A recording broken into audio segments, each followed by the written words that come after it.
Hello folks, this is Time Games Lab and we're back again with a new game mechanics tutorial. This is gonna be a game like Don't Touch the Spikes game. You can see on the screen that this game is basically made of a player that goes around and it has to keep hitting the wall without hitting the spikes. So basically our objectives for this session are to use a DS list for the spikes position, use a script to save us time and code when we're actually populating the spikes positions, and create an awesome game mechanic like you see on this screen right now. So you can see that the player moves around. Whenever we hit space, the player actually jumps, and whenever we hit the edge of the screen, the score increases, and then we are propelled on the other direction. If we hit any spikes, be it at the left side, right side, top or the bottom sides, we die. So that's the game we're going to make right now. So for a game overview, so what is our game composed of? So we start with a room. That's just a blank room like this. It's gonna be 405 by 720 pixels, but you can choose whatever room size you like. And we're gonna add a player to this room. The player is gonna move forwards by the age speed code. It's gonna move downwards by gravity. So it's gonna be actually moving on an arc. And whenever we hit space, we add to the vertical speed of the player and we get this jump effect. Whenever we hit the wall, it's gonna be propelled backwards because we're gonna switch around the horizontal speed of the player. Okay, we're gonna add also fixed spikes on the top and on the bottom. And we're gonna add movable spikes to the sides of the screen. So the spikes, actually we won't add a lot of spikes because we don't want the player to not be able to hit the wall to come back. But you can see that we're gonna have movable spikes with a chance of being on that position or not. So what we're actually doing, let me just remove this. What we're actually doing is we have the spikes centered on the edge of the screens, and we're gonna move it backwards and forwards to give the illusion of the spike going inside and outside of the screen. So how we're going to do that? We're gonna be using, let me just move this here, okay? We're gonna be using a DS list that we're gonna call global spikes. And this DS list is gonna hold the position for each of these spikes and a value that is either 0 or 1. If it's 0, it's gonna be outside of the screen. If it's 1, it's gonna be inside of the screen. Okay? So we're gonna use only one list from 0. In this case, in the screen you can see from 0 to 13, but in our game it's going to be from 0 to 21. So we're going to have 11 spikes on each side. And from both sides it works the same. If the value is 0, it's outside of the screen. If the value is 1, it's inside the screen. Okay? And we're going to use a script to change the values. So the script is going to be using the start position, the quantity of positions change, and the chance. So let's say I want to switch one side of the screen only. It's going to be from 0 position to 6, or from, let's say, 7 to 13 in this case. So the player is going to move. Whenever it hits the edge of the screen in one side, we're going to call this script and we're going to change the values of the other side like this. Okay, so let's head to Game Maker and let's take a look at what happens. Okay, so I'm going to start by adding the sprites. Let's start with the spike sprite. So let me just find it on my asset folders, on tutorials. Yeah, there we go. I'm gonna center it and I'm gonna check my precise collision checking. Now I'm gonna do the same for the sprite player. Okay. And it's not really centered, so I'm gonna correct it. Okay, there we go. And on the bounding box for the collision, I'm gonna take out the left side. So it's only the square part of the player that actually has a bounding box. Okay, so I'm gonna add a font baby, and I'm gonna look at baby Croofy font, size 128, and let me just add only the digits. Oh, sorry, clear all digits. Okay, there we go. So let's start adding the objects. The first object we're adding is the spike parent object. This is just to handle all the collisions. And let's create a new one. Object spike fixed, that's the top and bottom spikes. Okay, and another one, object spike.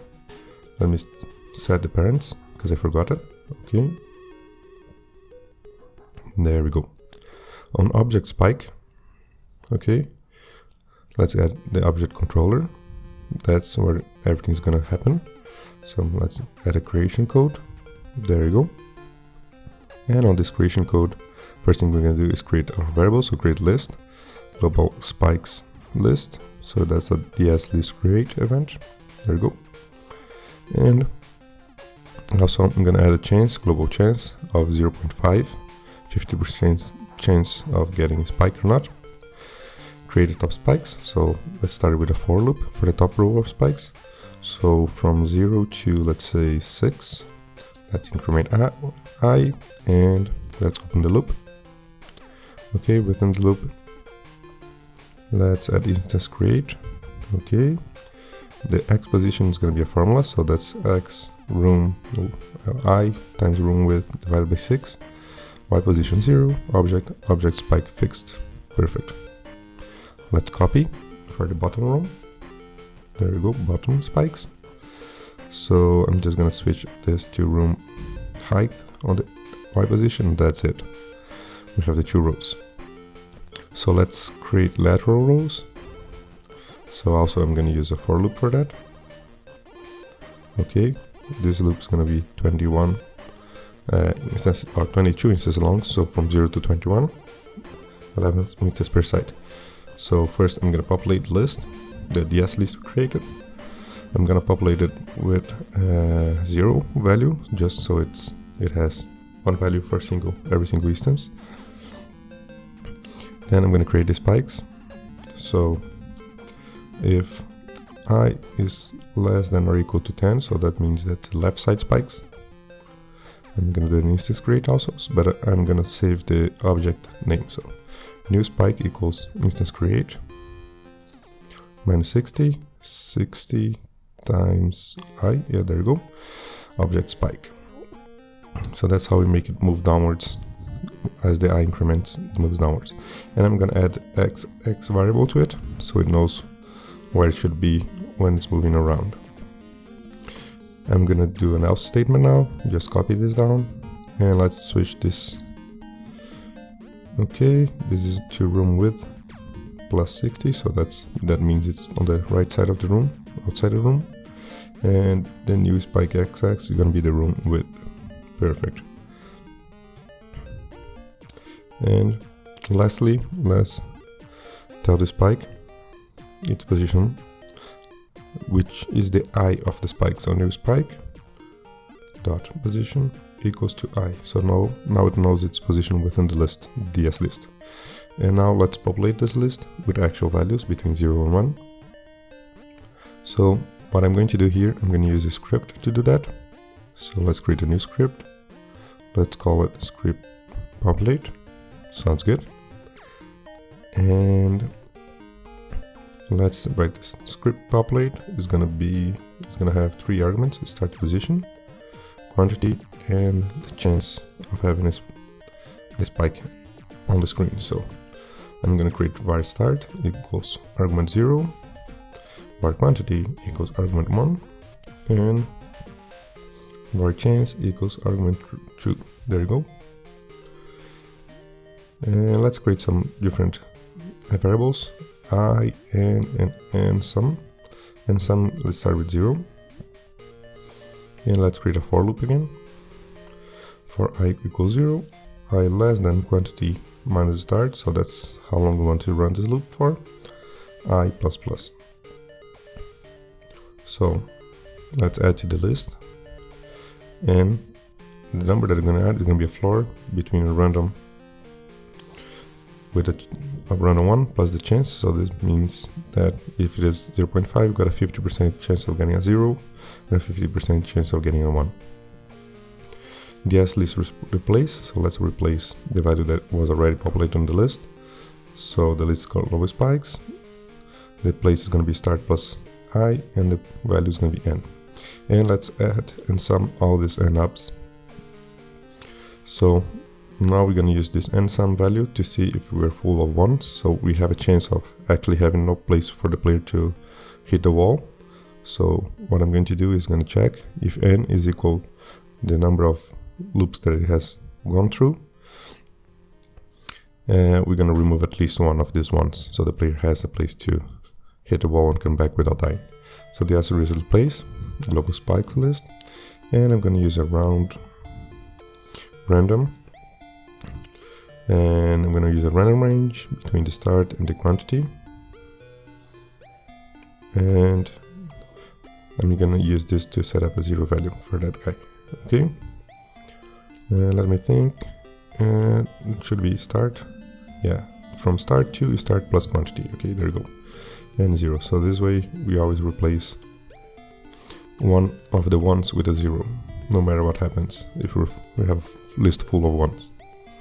Okay, so now we're gonna use this script. So script populate from 0 to 21 and a global dot chance as our chance.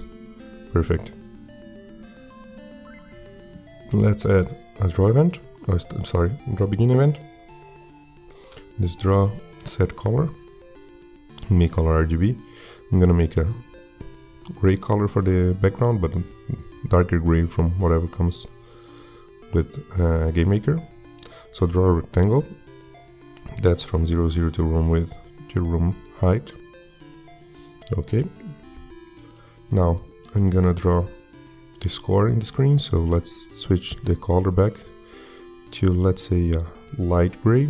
So that's gonna be, I don't know, let me think. Sorry, there you go. RGB 99, 110, 114. There you go. And draw set font. Let's set this to font baby that I just created. And let's start aligning this font also. So let's set the age align to center. Let's set the vertical line, the align to middle.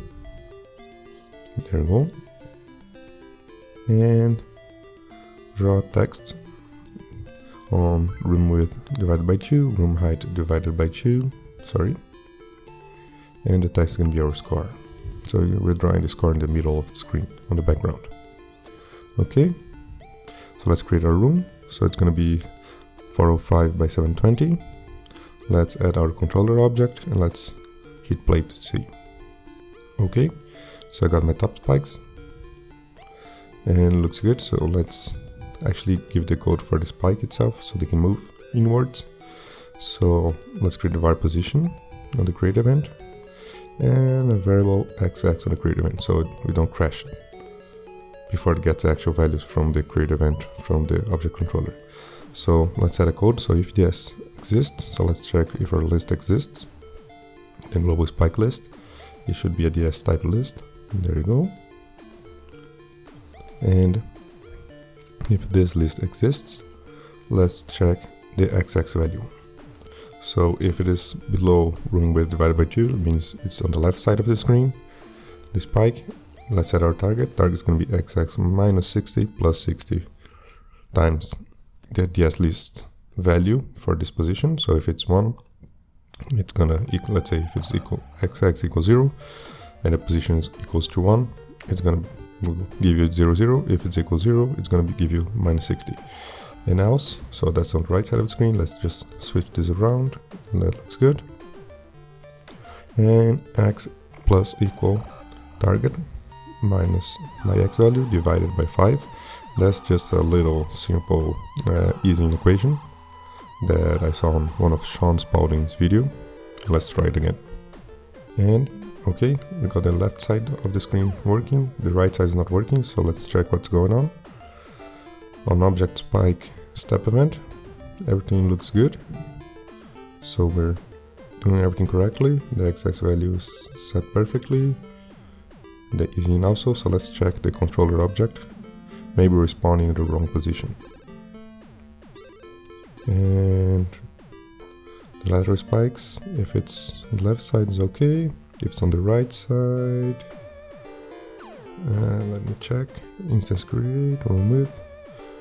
Okay, there you go. So we have to change this I to I minus 11, okay, because it was creating everything below the screen. Let's try it again. And there we go, it's actually working. We have spikes on both sides of the screen. Random spikes showing up. So let's add the object player now. Let's add a sprite to the player. Let's do a creation event in the code. There we go. So first, let's set the initial variables. The first one is gravity. Let's set it to 0.4. Then the horizontal speed, let's set it 7. And on the step event, let's add some code to it. First, let's check if the player has hit the space key. So if keyboard check pressed VK space. So that's our player input. So what we're gonna do, we're gonna add to our V speed. So let's remove 20, means going up. Then let's set our maximum speed, vertical speed, to a clamp between our V speed, -10 and 10. Should I change this 10 to 15? No, let's make it uniform, -10 to 10. Okay, so the vertical speed will be limited by -10 and 10 no matter what. Let's switch directions when we hit the wall, and also add to our score. So if our X position is below 30 or it's greater than the room width -30, so that means we're on the edge of the game. First thing, let's set our H speed to -H speed, so we're just switching around our speed, so we're going backwards now. Let's switch our score, or add to our score of 1. And now let's do this. If X is greater than room width divided by 2, so let's say we hit the right side of the screen, we want to switch the spikes on the left side. So let's use this formula, screen populate, and from 0 to 10, that means the left side spikes on the DS list, and global chance, so we're doing the left side spikes. And let's do the same thing to the right side, so I'm going to use the else statement and script populate. Again, there you go. And that's this time is from 11 to 21, our position DS list, and also global change. And with this, we're redoing the right side spikes. And let's just adjust the player because it's going backwards, so I have to adjust the image angle to our direction and adjust our Y scale to our H speed divided by absolute H speed. This means that it's going to be equals to -1 when we're going backwards, and it's going to equal to 1 when we're going forwards. And let's check if the player hits any spikes, so it's dying. So let's check place meeting with object spike parent, so we're checking for every single sprite on the screen. And if it does, let's destroy our list, let's clean it. Okay, perfect. Memory is cleaned, and let's set our score to 0, and let's restart the room. Okay, so with this we should be good to go. Of course, nothing happened because we forgot to add the player to the game, so let's go back to room. Add the player right about here, looks good. Okay, let's try it again, and there you go. So the game is running correctly. We can hit space and the player jumps. Whenever it hits the edge of the screen, it goes backwards, and we can keep going forward and backwards, no problem. Also, when you hit any spike, you die and the game restarts. So that's a very simple game mechanics. Thanks for watching. I hope you guys enjoyed this video again. And if you did enjoy, please click on that like button. If you are enjoying this series of videos, please click on the subscribe button. And if you want to be notified when I publish new videos, click on the bell button. I hope you guys liked it. If you have any comments, please leave on the comment section below. I got really good comments on the last video, and I'm using them to produce my new video now for the next week. And hope to see you guys next. Thank you.